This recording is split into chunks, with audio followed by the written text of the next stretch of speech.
Hello and blessings from PS Maryland at MJ's Junk Journal Shop. I am going to do a video today about clusters. You ever get in the mood to just take on a project? Yeah, that's sometimes what I do.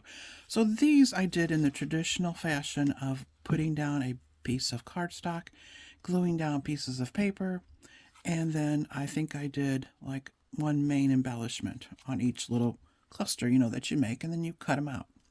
And then went ahead and added some extra bling to them. So I just wanted to kind of show you what I made. Mostly butterflies with a little bit of bling, some black. I used tickets on this one. And this is a fun way to make clusters. Here's a die cut and some eyelash trim. So it's some silver lace and some bling, black bling, and some silver lace and puzzle piece that I stapled on there. Another butterfly ticket. These tickets are fun. I got them off of Amazon. Lots of butterflies with these tickets. And I enjoyed making them this way. But then I saw somebody else make them a different way, and I tried that recently, and I wanted to share that with you. So here is a sunflower ticket. And so these are like nice and sturdy and heavy, and I sometimes use them for little tuck spots on a page. Here's a dragonfly. And another butterfly. So here's a flower. Blue butterfly. So then there's another way to do this. And I saw a junk journal artisan do it this way, and I thought I'd try it, and I think it was a little faster. So I stapled pieces of paper together. So I had a pile of different scraps. Book page, this brown craft paper, music sheet, doilies. So I actually used more paper scraps in this arrangement.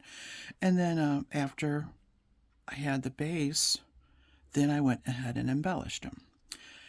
And my initial idea was to have like generic snippet clusters ready to go and then customize them for the journal using up little pieces of scrap that I had laying around left over from the journal. But then, it's a project that I didn't finish, so then I just went ahead and just finished them all.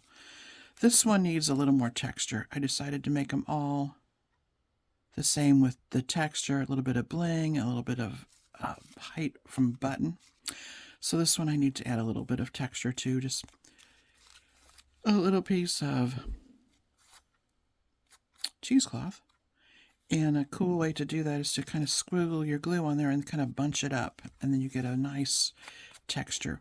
And so each little one has a little bling added to it. So then this butterfly didn't show up, so I outlined it. Another outline. And this die cut, I added some bling and the texture with a little button. So these are so fun, and I really enjoyed this method as opposed to laying them all out, gluing them down, then cutting them out. So I think this was a little faster, and it was really, really fun. Again, I outlined the butterfly to make it stand out. And then that is kind of a neutral set that I did. And then if you're making mass things, you kind of just grab what's handy on your desk. So I had the sticker attached to this book page, so then I cut out some little die cuts from the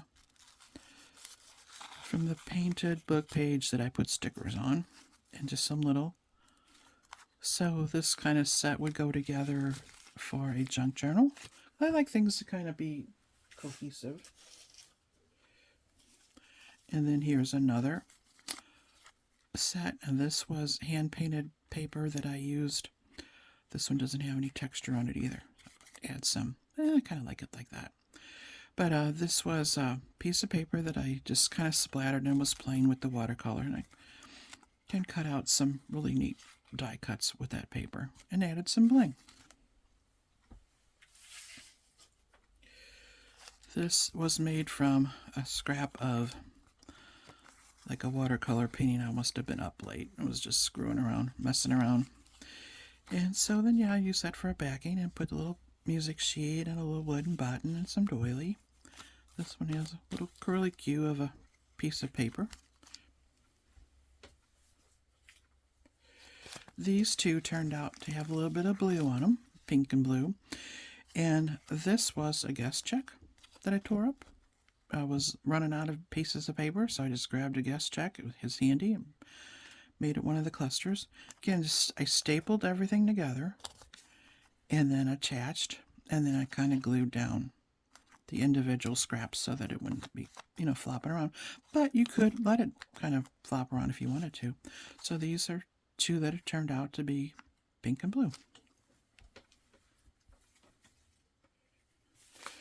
So I have one more pile here. So this is mostly pinks and browns.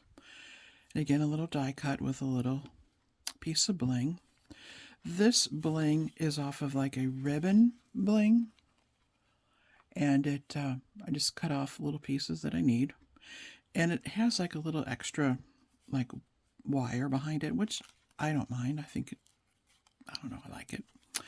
And then here's a wooden embellishment attached to this one.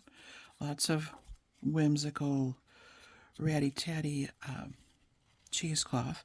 This cheesecloth I got at Walmart, and it is a really thin, and I like it, but I like the other one as well that I had purchased. And here's some more of that, and it's white. Added some bling and a wooden button. Here's the negative from a die cut, and a little piece of leftover applique that fell off of something. Maybe I need a button on that one. So yeah, I like the texture and the button and the bling. I like all that stuff going on. See, this is another little piece I could glue down. And then here's another one. And then I had this little die cut laying around. It's actually got the image on it, with again the negative of a flower. And this one goes this way.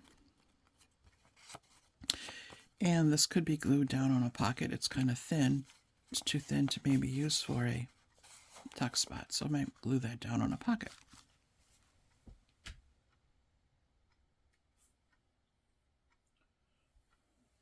So that is the latest thing I worked on, and I really enjoyed it, and it's really fun, and you might want to try out both ways to see which one you like better. I think I like stapling the pieces of paper together more so than gluing it. I think it was less work, and I enjoyed the process a lot more. And while I've got your attention, I'm going to show you my little snippet strip that I made. Oh, I love these little pieces of doily or applique that fall apart. I wish the thrift store would save like those pieces for me. And I just attached some of the rosebud trim that I just love. Some buttons. So this would make a cute belly band or a border. Snippet rolls are kind of designed to cut, But this is a snippet strip that you can use for borders, belly bands. That's coming off. Glue that back on. So yeah, having fun, doing my little journaling thing. So hope you have a good day. Thanks. Bye.